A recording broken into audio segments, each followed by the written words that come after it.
Welcome to ABC campus. आज हम company law में आईकैप के ऑटम 2018 की अटेम्प्ट से एक पास्ट एग्जाम का क्वेश्चन डिस्कस कर रहे हैं सागा लिमिटेड के नाम से। Saga Limited, a listed company, has two classes of ordinary shares, class A and class B. In order to attract foreign investors, the directors intend to issue a new class of ordinary share, that is class C, with no voting rights. Currently, SL's memorandum and articles of association do not contain such class of share.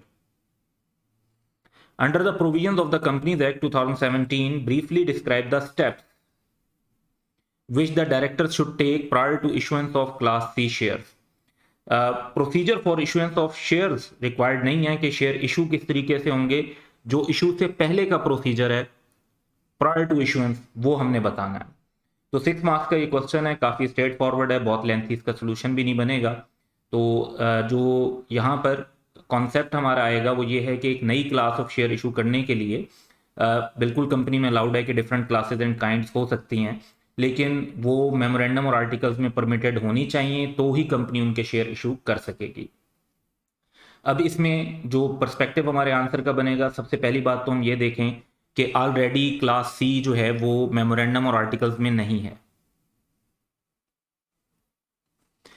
इसका मतलब ये है कि class C share issue करने के लिए तो memorandum और आर्टिकल्स में परमिशन होनी चाहिए, और क्योंकि इनके मेमोरेंडम और आर्टिकल्स में नहीं है तो पहले इन्हें अल्ट्रेशन करनी पड़ेगी आर्टिकल्स में भी और मेमोरेंडम में भी, by passing a special resolution जो कि जनरल मीटिंग के थ्रू पास होगी।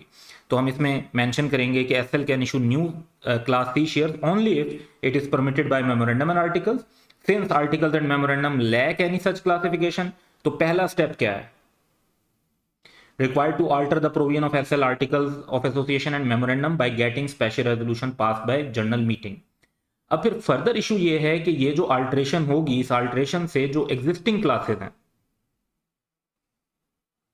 क्लास ए और क्लास बी, ऑब्वियसली जो उनके राइट्स हैं वो अफेक्ट होंगे।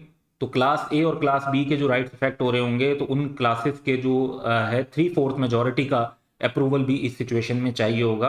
तो it should however be noted that where such alteration affects the substantive rights or liabilities of members or class of members, जो कि क्लास ए और क्लास बी के राइट्स ऑब्वियसली इसमें इस लिहाज से जरूर चेंज हो रहे होंगे कि वोटिंग राइट्स नहीं है, लेकिन कोई ना कोई डिविडेंड के राइट्स तो होंगे, कोई ना कोई और जो है दूसरे जो मीटिंग्स अटेंड करने के या फर्दर सिचुएशंस होंगी जो इसमें इनको इम्पैक्ट करेंगी। तो should be noted that where such alteration affect the substantive rights of liabilities, rights और लाइबिलिटीज ऑफ मेंबर और क्लास ऑफ मेंबर, तो मेजोरिटी चाहिए होती है एटलीस्ट 3/4 ऑफ द मेंबर्स और of the class of members affected by such alteration, जो कि class A और क्लास बी के शेयर होल्डर्स बनेंगे। अब ये जो 3/4 चाहिए, ये अपना ऑप्शन जो है वोट का एक्सरसाइज करेंगे इधर पर्सनली और थ्रू प्रॉक्सी, जिस तरीके से भी मीटिंग में वोटिंग का सिस्टम होता है।